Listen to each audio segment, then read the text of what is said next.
अस्सलाम वालेकुम, मैं हूं आबिद इंदलीब। नाज़रीन, सुप्रीम कोर्ट से आपसे बराह रास्त मुखातिब हैं। बहुत बड़ी डेवलपमेंट सुप्रीम कोर्ट ने फैसला सुना दिया है। फैसला तो आप लोगों ने सुन लिया होगा, लेकिन फैसले से पहले सुप्रीम कोर्ट के बाहर क्या हुआ, और एक इससे भी मुंसलिक, इससे भी बड़ी खबर वो ये कि क्या जो बाकी 4 जजेस हैं, जो एक स्यापा पड़ा हुआ था, ये 4-3 का फैसला है, वो अब क्या करने वाले हैं। पहले मैं आपको बताऊं जो फैसले के सबसे इम्पोर्टेंट पॉइंट है।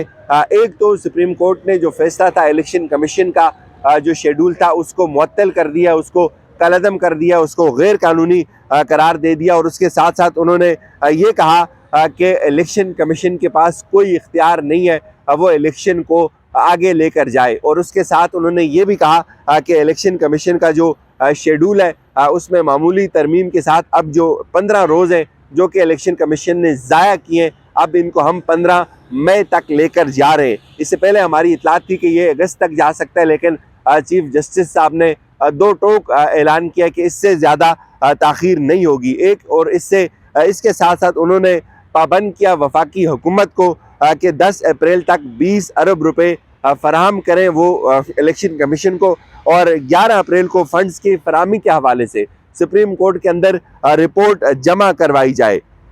उसके साथ साथ उन्होंने ये कहा कि हुकूमत अपनी आइनी जिम्मेदारियां पूरी करे, हुकूमत वफाकी हुकूमत इलेक्शन कमीशन के साथ मुकम्मल ताउन करे। और जस्टिस फाइज ईसा साहब का जो फैसला था उसका इसके बारे में भी अदालत ने कहा कि उसका हमारे इस फैसले के ऊपर कोई असर नहीं पड़ता। 2 जजेस की जो राय होती है वो 3 जजेस के फैसले के ऊपर असरअंदाज नहीं हो सकती। अगर जो वफाकी हुकूमत ताउन नहीं करेगी तो सुप्रीम कोर्ट इसके ऊपर एक्शन लेगी। उसके साथ साथ उन्होंने पाबंद किया वफाकी हुकूमत को कि वो रेंजेस से जो इजाफी सिक्योरिटी है वो भी ले। और उसके साथ साथ उन्होंने ये भी कहा कि जितनी भी रेंजेस और अफवाज हैं उनसे सिक्योरिटी तलब करके पंजाब और KPK के अंदर इलेक्शंस करवाए जाएं। इसके साथ साथ जो बहुत बड़ा अपसेट था, उन्होंने ये कहा कि हमने 1 मार्च को जो फैसला दिया था वो 3-2 के तनासब से था। 27 मार्च को हमारे जो 2 जजेस थे वो इस बेंच से अलग हुए थे, और तो लिहाजा जो 2 जजेस हैं उनकी राय 3 जजेस के ऊपर मुकद्दम नहीं हो सकती। वफाकी हुकूमत हर सूरत में 21 अरब जो रुपए वो इलेक्शन कमीशन तक पहुंचाए।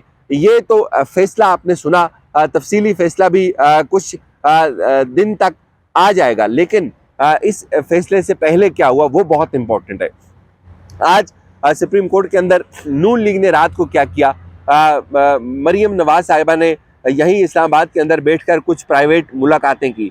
मुलाकातों में कुछ वकला भी थे, कुछ दीगर लोग भी थे, और ये मंसूबा बनाया गया कि कुछ वकला लाए जाएंगे सुप्रीम कोर्ट के अहाते के अंदर, और बड़ी तादाद में जो है वो नारेबाजी की जाएगी। टास्क दिया गया मुख्तलिफ लोगों का कि वो वकला को लेकर आए, बैनर्स तरतीब दिए गए कि बैनर्स के ऊपर क्या क्या लिखवाना है।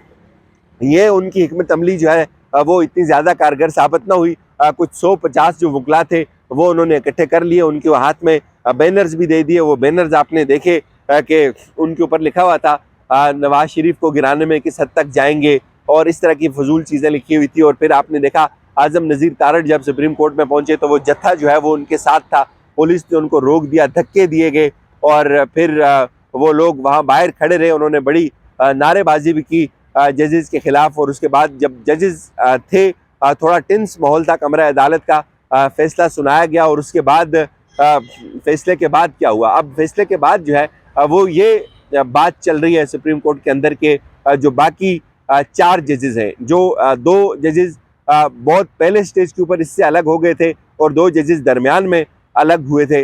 और उनके बारे में अब ये बात जो है वो चल रही है कि वो 4 जजेस जो है वो कोई एक मुत्तफ़िका जो फैसला है वो जारी कर सकते हैं। सुप्रीम कोर्ट ने इस वक्त जो स्टैंड लिया है, मेरे ख्याल में तारीख़ के अंदर ये याद रखा जाएगा कि कितना शदीद तरीन दबाव था, कितनी ब्लैकमेलिंग थी, किस तरह से मर्जी के जजेस लगाए जा रहे थे। इसका इजहार खुद सुप्रीम कोर्ट ने किया, खुद जो उमर अता बंदयाल साहब हैं उन्होंने किया।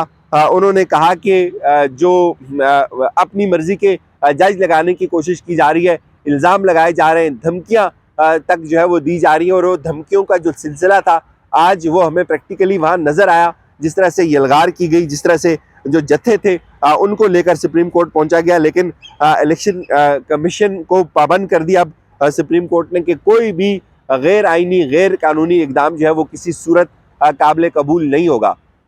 कुछ एक्सपर्ट लोगों से भी बात हुई है, वो ये कहते हैं, हमने पूछा कि अब जाहिर है हुकूमत तो इलेक्शन नहीं करवाएगी, हुकूमत आगे खड़ी हो जाएगी, तो इसका अल्टीमेट क्या होगा?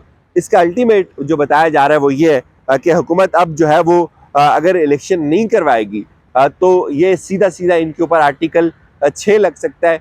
उसके साथ साथ तौहीन अदालत में शहबाज शरीफ भी घर जा सकता है। अगर तौहीन अदालत में यूसुफ रज़ा गिलानी घर जा सकता है तो फिर शहबाज शरीफ भी घर जा सकता है। 2-3 चीज़ें मैं आपको बता दूं, जिस तरह का ये फैसला है, जिस तरह का ये शॉर्ट ऑर्डर है, जिसमें तमाम चीज़ों का अहाता किया सुप्रीम कोर्ट ने। एक तो उन्होंने पूरा जो इलेक्शन शेड्यूल था वो जारी कर दिया है, यानी कि सुप्रीम कोर्ट अब जो है वो यहाँ तक बता रही है कि इस डेट तक कागजात नामजदगी जमा होंगे, फिर जो हतमी फहरिस्तें हैं वो 9 अप्रैल तक जो है वो इलेक्शन कमीशन जारी करेगा, फिर जो 10 अप्रैल तक जो वफाकी हुकूमत है वो इलेक्शन कमीशन को पैसा मुहैया करेगी। अगर पैसा मुहैया नहीं करेगी तो मुतलका जो हुकाम है वो सुप्रीम कोर्ट से रुजू करें। फिर ये जो खैबर पख्तूनख्वा इंतखाबात केस के लिए उन्होंने ये भी वजाहत कर दी कि एक अलग जो केस है वो भी दायर हो सकता था। अब अगर हुकूमत इसका इनकार करेगी, हुकूमत भी जाएगी, जो वफाकी सेक्रेटरी होंगे, जो इलेक्शन कमीशन हुकाम होंगे, वो अगर इस फैसले का इनकार करेंगे वो भी तौहीन अदालत की जद में आ जाएंगे। कोई भी शख्स जो इस फैसले के आगे रुकावट बनेगा वो सुप्रीम कोर्ट उसको कुचल देगी, चूँकि ये पूरा इलेक्शन शेड्यूल है, पूरा प्लान है सुप्रीम कोर्ट की जानिब से, और इसमें इससे ज़्यादा गुंजाइश और हो नहीं सकती। 90 रोज़ सुप्रीम कोर्ट ने पहले कहा था, 90 रोज़ का मतलब 90 रोज़ है, यानी कि 1-2 चीज़ें सुन लें। इस दौरान जितनी ब्लैकमेलिंग हुई, वजारत दाखिला की रिपोर्ट भी आई, सील रिपोर्टें आई, स्यापा डाला गया कि हालात ख़राब हैं। सुप्रीम कोर्ट कन्विंस भी शायद हो जाती किसी स्टेज के ऊपर, लेकिन मुझे ज़ाती तौर पे ये लगता है कि जो इन्होंने रजिस्ट्रार वाला भंड मारा है रात को, जो इन्होंने सुप्रीम कोर्ट के साथ टक्कर लेने की रात को कोशिश की है, उसके बाद जो चीफ जस्टिस साहब हैं उनका जो गुस्सा है मुझे लगता है वो भर गया, उनका जो सब्र का पैमाना है वो लबरेज हो गया। उन्होंने अब इस चीज़ को बिल्कुल सिरे से मुस्तरद कर दिया कि कोई भी ऐसी चीज़ काबिल कबूल नहीं है। और वो जो शेड्यूल था, पहले जो ज़राए थे वो ये बता रहे थे कि ये मामला जो है वो मुमकिन है अगस्त तक चला जाए, लेकिन अब जो चीफ जस्टिस साहब हैं उन्होंने इसको बिल्कुल स्टॉप कर दिया है कि इससे ऊपर आप नहीं जा सकते, 1 इंच भी इससे ऊपर नहीं जा सकते, 1 दिन भी इससे ऊपर नहीं जा सकते, 1 घंटा भी नहीं जा सकते। जो जो इसकी जद में आएगा उसका सर कुचल दिया जाएगा, वो आर्टिकल 6 उसके ऊपर लग जाएगा। मुझे इजाज़त दीजिए, अपना ख्याल रखिएगा, ये बहुत बड़ा फैसला है। कुछ सीनियर लोगों से भी बात करेंगे, वो आप तक पहुँचाएंगे। फिल वक्त खुदा हाफिज़।